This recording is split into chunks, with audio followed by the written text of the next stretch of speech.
What a really great question. Thank you. One that I deal with most days in my private practice. When would I use more elastic bandages for compression versus inelastic or stiff systems? And I'll answer this generically. It won't necessarily be about bandages, but I'm including it from the standpoint of also compression garments and maybe wraps as well, because I don't think we factor in those enough.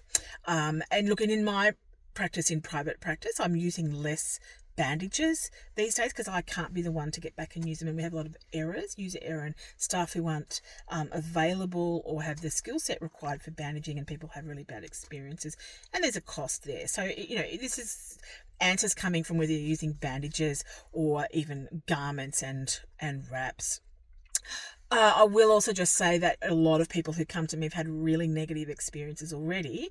I'm kind of the advanced wound consultant and the lymphedema practitioner. People aren't coming to me. It's not their first rodeo when it comes to compression.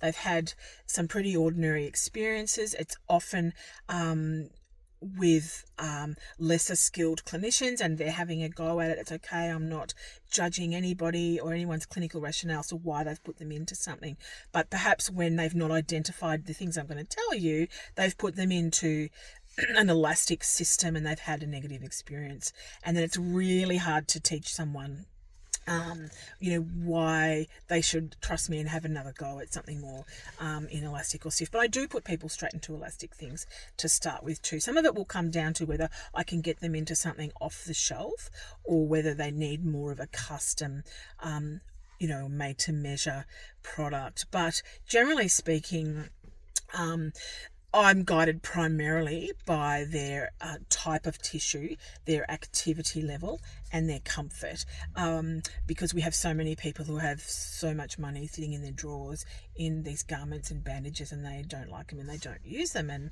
that's not really good either. So some compression is always better than none, but it's really important to explain to people and that clinicians understand not all compression's equal. So you will have more stiff systems, more inelastic systems. They may be a lot more comfortable. They're not always necessarily harder to get on, but because they're more like a snug hug, they're not like a piece of elastic always trying to recoil. And I will spend a long time with patients explaining the differences between elastic and always trying to recoil versus the inelastic systems.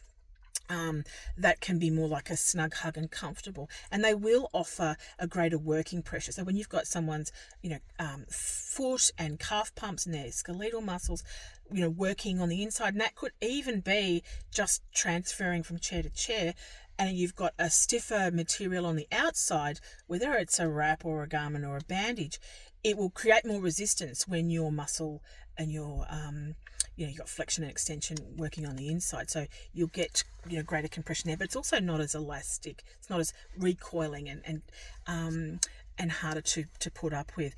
If you've got someone with much more perhaps usual anatomical shape and more normal tissue types, they may be more suited to elastic garments. But where I have a very low threshold for people who have had a bad experience before, putting them up into inelastic and stiff products, particularly when they've got very unusual shapes. You might have a lot of skin folds and just varying anatomy, because think of your piece of elastic like your tubie grip, tubular bandages. They're always trying to recoil, and they're going to go the path of least resistance. They're going to retract into the smaller areas, and they're going to dip into all those skin folds. They're going to create really uneven pressures up the limb.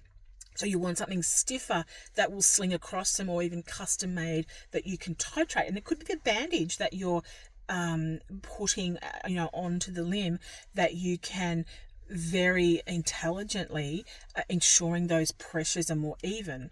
So you've got to look at the shape of the limb you've got to look at the tissue texture. So you're more waterier, that's a word, and fattier tissues. You need stiffer garments to hold it, because they're only going to cut into those really soft tissues as well. And you've got to be able to get them on and off too.